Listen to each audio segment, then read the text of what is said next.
මම ගංජා සම්බන්ධයෙන් කැනබිස් සම්බන්ධයෙන් විඩියෝස් කීපයක් මීට කලින් කළා. ඒ විඩියෝස් වලින් පස්සේ කට්ටිය කමෙන්ට්ස් දාලා තිබ්බා. ඒ වගේ මේ සම්බන්ධයෙන් සමහරු වෙනම විඩියෝස් හදලා තිබ්බා.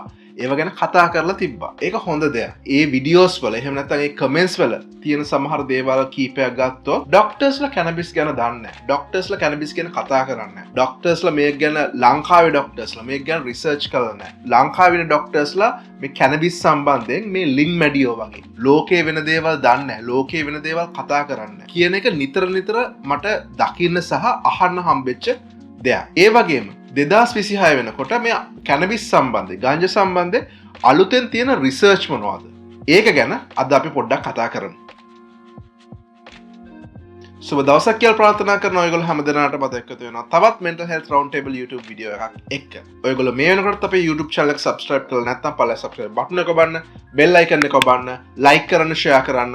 අනිත් කට්ටියත් එක්ක මේ සම්බන්ධයෙන් දැනුම බෙදා හදා ගන්න. ડોක්ටර්ස්ලා එහෙමත් නැත්නම් ලංකාවේ ડોක්ටර්ස්ලා ගංජා සම්බන්ධයෙන් දන්නේ නැද්ද? කැනබිස් සම්බන්ධයෙන් ලෝකයේ අලුත් වෙලා තියෙන තොරතුරු දන්නේ නැද්ද? මිනිස්සුන්ව බය කරනවා විතරද? මිනිස්සුන්ට බොරු කියනවාද? දැනට ලංකාවේ නෙමෙයි වෙන රටවල් වල සමහර රටවල් වල කැනබිස් ලීගලයිස් කරලා තියෙනවා. රෝග සම්බන්ධයෙන් කැනබිස් ගන්න පුළුවන්, ගංජා ගන්න පුළුවන්. එහෙමත් නැත්නම් කොමර්ෂියලයිස් කරලා තියෙනවා වාණිජ්‍ය විදිහට. එතකොට බෙහෙත් තුණ්ඩුවක් නැතුව වුණත් කැනබිස් එහෙම නැත්නම් කැනබිස් ප්‍රොඩක්ට්ස් ගන්න පුළුවන් සමහර රටවල් තියෙනවා.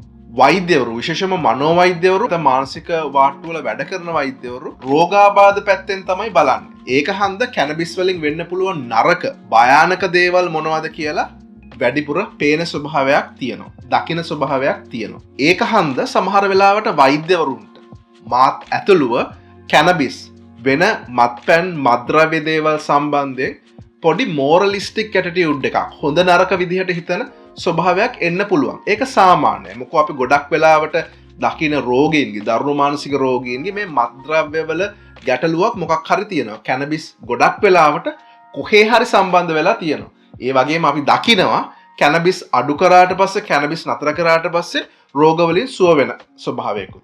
ඒ වගේම රිසර්ච් වලිනුත් ඒවා පෙන්නලා තියෙනවා. එතකොට මිනිස්සු කැනබිස් හොඳයි කියලා කතා කරන කට්ටිය සමහර වෙලාවට අපිව වෛද්‍යවරු මනෝවෛද්‍යවරුන්ව පේන්න පුළුවන් මේ කැනබිස් හොඳ නෑ කියලා හැම වෙලාවෙම කියන කට්ටියක් විදිහට. අපි එහෙම කියන්න බලාපොරොත්තු වෙන්නේ නෑ. කැනබිස් වල සංඝටක වලින් යම්කිසි රෝගවලට හොඳ දේවල් තියෙන අවස්ථා නැතුවම නෙමෙයි. මම රිසර්ච් ගැන කතා කරා. දැන් රිසර්ච් ගැන කතා කරන එක ගොඩක් කට්ටිය පොඩ්කාස්ට් වල වෙන්න පුළුවන්, බ්ලොග් ආටිකල්ස් වෙන්න පුළුවන්, Facebook පෝස්ට් වල වෙන්න පුළුවන්. කැනබිස් ප්‍රමෝට් කරනකොට කැනබිස් ගැන හොඳ ගුණ වර්ණනා කරනකොට සමහර වෙලාවට රිසර්ච් ගැන කට්ටිය කියනවා.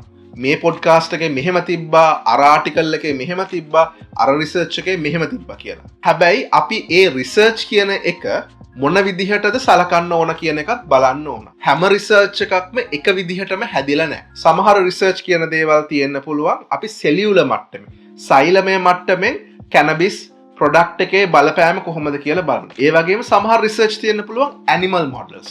ඒ කියන්නේ සත්තුන්ට කැනබිස් වල සංඝටක දුන්නාට පස්සේ ඒගොල්ලන්ගේ තියෙන රසායනික වෙනස්කම් බලන දේවල්. සමහර දේවල් තියෙන්න පුළුවන් කේස් ස්ටඩීස්, කේස් සීරීස් එකක් දෙකක් විශේෂ විදිහට සලකලා දකින අවස්ථා. ඒ වගේම සමහර ඇනෙක්ඩෝට්ස් තියෙන්න පුළුවන්. කියන්නේ තමුන්ගේ අත්දැකීම්, තමුන්ට ඇහිච්ච දේවල්, තමුන්ට වෙච්ච අත්දැකීමක් විස්තර කරපු දෙයක් කැනබිස් සම්බන්ධයෙන්. ඊටත් අමතරව ඉහළට ගියපු රිසර්ච් තියෙනවා randomized control studies. එහෙම නැත්නම් placebo controlled ස්ටඩීස් තියෙන්න පුළුවන්. ඒව තමයි ඉහළම මට්ටමේ තියෙන රිසර්ච්. ඊටත් තව ඉහළින් තියෙන්න පුළුවන් මේ විදිහට තියෙන randomized control studies ගොඩක් එකතු කරලා බලපු රිසර්ච් තියෙන්නත් පුළුවන්. අපි සලකන්න ඕන කොයි වගේ රිසර්ච් එකක් ගැනද අපි විශේෂ අවධානමක් යොමු කරන්න ඕන කියන එක. හැම රිසර්ච් එකක්ම අපි සමාන විදිහට සලකන්නේ නැහැ. හැබැයි ඒ වගේම එක පුද්ගලයෙක්ගේ අත්දැකීමක් අපි නිෂ්ප්‍රභා කරන්නේත් නැහැ. හැබැයි අපි ලොකු රිසර්ච් අරගෙන ඒ අනුව තමයි මිනිස්සුන්ට අපි රෙකමන්ඩේෂන් කියන්න පුළුවන්. එහෙම නැත්තම් අපි අර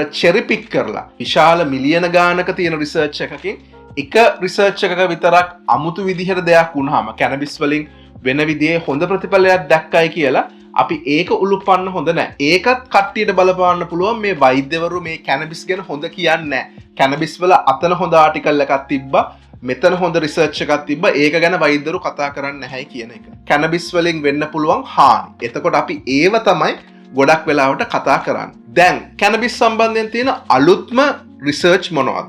2024 කැනබිස් සම්බන්ධයෙන් එක්සත් රාජධානයේ කරපු විශේෂ රිසර්ච් එකක් තියෙනවා. ඒ තමයි EUGEI ප්‍රොජෙක්ට් සහ UK බයෝබැංක් සම්බන්ධ වෙලා කරපු රිසර්ච් එකක්. ඒකෙදි බැලුවේ කැනබිස් භාවිතය ස්කිසොෆ්‍රීනියා වලට, බින්නෝන්මාදයට තියෙන ජානමය ප්‍රවණතාවය, ඒ වගේම සාමාන්‍ය ලෝකයේ තියෙන සයිකෝසියාව තත්ත්වවලට මේ ජානමය ප්‍රවණතාවය සහ කැනබිස් භාවිතයත් එක්ක තියෙන සම්බන්ධය මොකක්ද කියන එක. මීට කලින් රිසර්ච් වලදී ගොඩක්ම එළියට දක්වලා තිබ්බ දෙයක් තමයි කැනබිස් ජානමය ප්‍රවණතාවයක් තියෙන කෙනෙක්ට වැඩිපුර භාවිතා කරන අවස්ථාවක් හම්බුනොත් තමයි ස්කිසොෆ්‍රීනියාව එන්නේ කියන එක. ඒකෙන් හොයාගෙන තියෙන දෙයක් තමයි ජානමය ප්‍රවණතාවය සහ කැනබිස් භාවිතය කියන එක ඉන්ඩිපෙන්ඩන්ට් රිස්ක් ෆැක්ටර්ස් දෙකක්. මේ එකිනෙකට සම්බන්ධ වෙන්නේ නැහැ. ජානමය ප්‍රවණතාවයක් තියෙන කෙනෙක් වෙන්න පුළුවන්, නැති කෙනෙක් වෙන්න පුළුවන්. ගංජා භාවිතය තුලින් ස්කිසොෆ්‍රීනියාව එන්න තියෙන chance එක වැඩි වෙනවා. ගොඩක්ම බලපාන්නේ කොච්චර කැනබිස් පාවිච්චි කරනවද, ඒ පාවිච්චි කරන කැනබිස් වල THC ටෙට්‍රාහයිඩ්‍රෝකැනබිනෝල් කොච්චරක් තියෙනවද කියන එක. ඒකෙදි විශේෂ දෙයක් තමයි ජානමය ප්‍රවණතාවයක් නැති දෙන්නෙක් ගත්තොත් ඉතාමත්ම ඉහළ මට්ටමින් THC තියෙන කැනබිස් නම් පාවිච්චි කරන්නේ කැනබිස් පාවිච්චි නොකරන කෙනාට සාපේක්ෂව 5 ගුණයක අවදානමක් තියෙනවා කියලා හොයාගෙන තියෙනවා. ඊට පස්සේ අපි කැනඩාවට යමු. කැනඩාවේ 2018 ඉඳන් කැනබිස් නීතිගත කරා. වාණිජගතත් කළා. කැනඩාවේ ඔන්ටේරියෝ ප්‍රාන්තයේ කරපු රිසර්ච් එකක් තියෙනවා. මේ කැනබිස් නීතිගත කරන්න කලින් සහ කැනබිස් නීතිගත කළාට පස්සේ ඒකෙදි බැලුවේ අලුතෙන් බින්නෝන්මාදය හැදෙන කට්ටියට කැනබිස් සම්බන්ධයෙන් ගැටලු කීයෙන් කී දෙනෙක්ට තියෙනවද කියන එක. ඒකෙදි දැක්කේ 3 ගුණයකින් කැනබිස් ආශ්‍රිත ගැටලු වැඩි වෙලා තියෙනවයි කියන එක.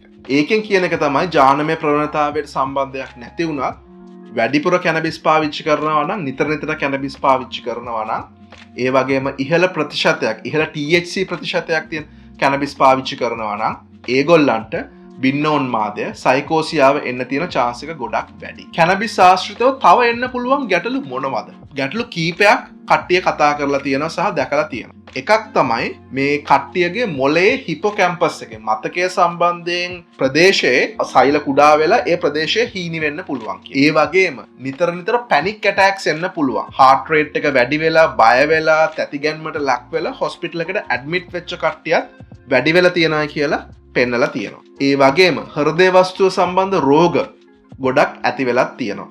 ඒකට හේතුව තමයි මේ රුධිර වාහිනී වල ඒ රුධිර වාහිනිය හදන එන්ඩොතීලියල් සෛල වල ගැටලු ඇති වෙන්න පුළුවන්. පළුදු වීම ඇති වෙන්න පුළුවන්. ඒකත් එක්ක ස්ට්‍රෝක් අංශභාගයේ තත්ත්වය වැඩි වෙලා තියෙනවා. ඒ වගේම ලිංගික අප්‍රාණිකත්වය ඇති වෙන්න chance එකත් වැඩි වෙලා තියෙනවා කියලා හොයාගෙන තියෙනවා. ඊට අමතරව හෝමෝන වල ගැටලු. ප්‍රොලැක්ටින් කියන හෝමෝන් එක වැඩි වෙනවා. ටෙස්ටෙස්ටරෝන් කියන හෝමෝන් එක අඩු වෙන්න පුළුවන්. ඒකත් එක්ක ලිංගික ගැටලු ඇති වෙලා තියෙනවා. ඒ වගේම අපි කියන ෆර්ටිලිටි සිග්නල්ස් වලට ප්‍රශ්නයක් ඇති වෙලා තියෙන හන්දා මදසරුභාවය වුණත් ඇති වෙන්න පුළුවන්. නීතිගත කරපු රටවල් වල කට්ටිය ගොඩක් කියන දෙයක් තමයි මම මේ ගංජා කැනබිස් පාවිච්චි කරන්නේ. එහෙම නැත්නම් කැනබිස් ප්‍රොඩක්ට්ස් පාවිච්චි කරන්නේ ස්ට්‍රෙස් එකට, ආතතියට, ඇන්සයිටි එකට. ඒක ඇත්තටම එහෙමද? හොයාගත්තු එකක් තමයි ටිකාලීනව ඒක ඇත්ත වෙන්න පුළුවන්. හැබැයි මාස 6ක් 12ක් එක දිගට පාවිච්චි කරොත් ඇන්සයිටි තත්ත්වය වැඩි වෙන්න පුළුවන්.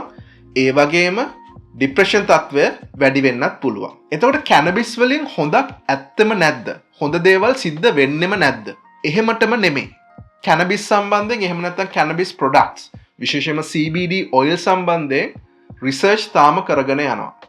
රිසර්ච් වලින් පෙන්නලා තියෙන එක දෙයක් තමයි ඇල්සයිමර්ස් ඩිසීස්, ඩිමෙන්ෂියා වලට බලපාන එක හේතුවක් කලින් නවත්තන්න පුළුවන් කියන එක. හැබැයි ඒක තාම ඇනිමල් ස්ටඩි ලෙවල් එකෙන් යන්නේ. එතකොට ඒක තාම මිනිස්සුන්ට පාවිච්චි කරන්න නිර්දේශ කරලා නැහැ. මොකෝ තාම සත්තුන්ගේ තමයි මේ පරීක්ෂණය කරන්නේ. එතකොට ඉස්සරහට මොන වගේ රිසර්ච් කරනවද, ඉස්සරහට මොන වගේ රිසර්ච් රිසල්ට්ස් එනවද කියන එක අනුව අපිට ඒක තීරණය කරන්න පුළුවන්. කොයි වගේ රෙකමෙන්ඩේෂන් එකක් ඉස්සරහට කරන්න පුළුවන්ද කියන එක. ඊට අමතරව කැනබිස්, ගංජා, කීමොතෙරපි, කැන්සර් වලට දෙන ප්‍රතිකාරවලදී එන වමනය ඔක්කාරයට ප්‍රතිකාරයක් විදිහට පාවිච්චි කරන අවස්ථා එමටයි. ඊටත් අමතරව විශේෂයෙන්ම ළමයින්ගේ එන්න පුළුවන් දුර්ලභ වලිප්පු තත්ත්වයන් වලට පාවිච්චි කරන අවස්ථා තියෙනවා. ඒවට නිර්දේශ කරලා තියෙනවා. ඊටත් අමතරව සමහර අවස්ථාවලදී මේ ස්නායු සම්බන්ධ එන්න පුළුවන් රෝග තියෙනවා. මල්ටිපල් ස්ක්ලරෝසිස් වගේ. ඒකෙදි අර හන්දිවල එන්න පුළුවන් ස්පැස්ටිසිටි, අර මසල්ස් වල එන්න පුළුවන් ස්පැස්ටිසිටි, හිරවීම් තත්වයට කැනබිස් පාවිච්චි කරන්න පුළුවන් කියලත් පෙන්නලා තියෙනවා. සම්පූර්ණයෙන්ම නරකයි කියනවත් නෙමෙයි. සමහර විශේෂිත රෝගවලට වෙන සාමාන්‍ය බෙහෙත් වලට වැඩ කරන්නේ නැති විශේෂිත රෝගවලට අපි පාවිච්චි කරන අවස්ථා තියෙනවා. ප්‍රෙස්ක්‍රයිබ් කරන්න ඕන වෙන අවස්ථා තියෙන්න පුළුවන්. හැබැයි එහෙමයි කියලා මේක හැමෝටම පාවිච්චි කරන්න පුළුවන් ප්‍රතිකාරයක් ඖෂධයක් නෙමෙයි. ඒ වගේම අපි කල්පනා කරන්න ඕන දෙයක් තමයි තාම ලංකාවේ කැනබිස් නීතිගත කරලා නැහැ. නීති විරෝධී දෙයක්. එතකොට මම මේ කියන දේවල් සමහර වෙලාවට ලංකාවේ කට්ටියට අදාළ නොවෙන්න පුළුවන්. හැබැයි ලංකාවේ නොවන වෙන රටවල් වල විශේෂයෙන්ම කැනබිස් නීතිගත කරපු රටවල් වල කට්ටිය අහනවා වෙන්න පුළුවන්. එහෙම නැත්නම් ලංකාවේ කට මේ සම්බන්ධයෙන් සංවාදයක් ගොඩනගන්න කැමැත්තෙන් ඉන්නවා වෙන්නත් පුළුවන්. එතකොට ඒ තමුන්ගේ රට අනුව තීරණය කරන්න ඕන මේ අවදානම සහ මේ ඊ타මාත්ම සුවිශේෂී රෝග තත්ත්වවලට පාවිච්චි කිරීමත් අතර තමුන් මොන පැත්තේ තීරණයක්ද ගන්න කියන එක. විශේෂයෙන්ම මේ නීතිගත කරපු රටවල් වල. ඒකත් එක්ක මම කියන්න ඕන දෙයක් තමයි මම මෝරලිස්ටික් විදිහට මීට කලින් විඩියෝස් වලදී කතා කරලා තියෙනවා නම් මේක හොඳයි මේක නරකයි එහෙම නැත්නම් කට්ටියගේ ඔලුවට ගිහිල්ලා තියෙනවා නම් මේක පිං මේක පව් වගේ අදහසක් මම එහෙම අදහසකින් නෙමෙයි කියන්නේ. මම මේ කියන්නේ මේ තොරතුරු ටික ඔයගොල්ලන්ට දෙනවා. අවදානම මොන වගේද තියෙන්නේ කියන එක මම ඔයගොල්ලන්ට කියනවා. ඒ අනුව තීරණ ගැනීම ඔයගොල්ලෝ සතු දෙයක්. මට ඔයගොල්ලෝ වෙනුවෙන් තීරණයක් ගන්න බෑ. ඔයගොල්ලෝ මම මේ කියපු දේවල් ගැන මොනවද හිතන්නේ? මම මේ කියපු දේවල් එක්ක ඔයගොල්ලෝ එකගද? මීට වඩා වෙනස් අදහස් ඔයගොල්ලෝ ගාව තියෙනවා. පල්ලෙහා කමෙන්ට් සෙක්ෂන් එකේ කමෙන්ට් එකක් දාන්න. අපේ YouTube channel එක subscribe කරන්න. ඒ වගේම මේක share කරන්න, කට්ටියත් එක්ක බෙදා හදා ගන්න. ඉදිරියේ මම මේ වගේ mental health round table YouTube video එක ඔයගොල්ලොත් එක්ක දෙන්න බලාපොරොත්තු වෙනවා.